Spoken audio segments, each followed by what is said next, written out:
Here's our portfolio update for the last week of February. Let's take a look and see what happened.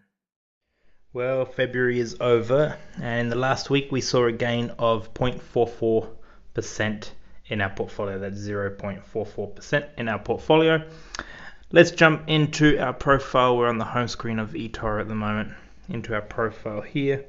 I do want to take a quick chance to say thank you to the 3.2 thousand followers and the 12 copiers investors that invest with us.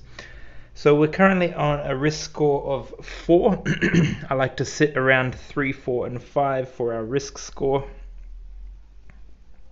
And here we can see the chart, the statistics.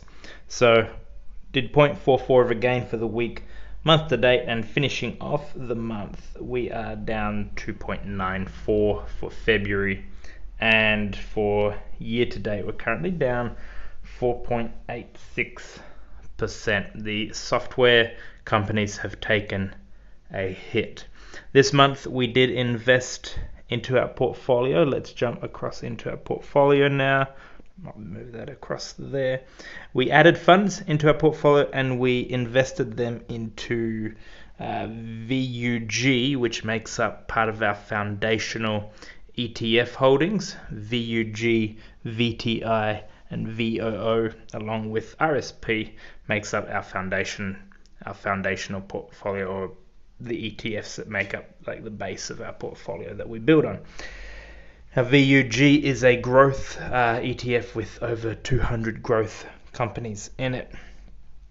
But this is where we're currently sitting in our portfolio. We have holdings in UNH, United Health, Amazon, Exelixis, Microsoft, Zeta Global, PMTS, PayPal, Adobe, and Snap.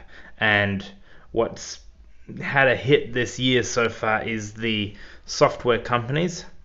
That's why we're down for the year, with Adobe, those companies being hit pretty hard.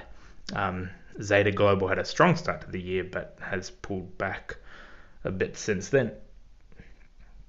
And so that is where our portfolio currently sits. Moving forward, we're going to keep things fairly steady. We'll be depositing some more funds next week. Now, if you want me to do a stock review, as you know, part of this channel I do stock reviews. If you want me to do a stock review, if there's any stocks you'd like me to review, please let me know and I will do that for you and post it here on our channel. Thank you to everyone who subscribes and follows along to our channel, and if you haven't subscribed yet, be sure to do so, and we'll see you in the next video. Hope you have a great day. Bye.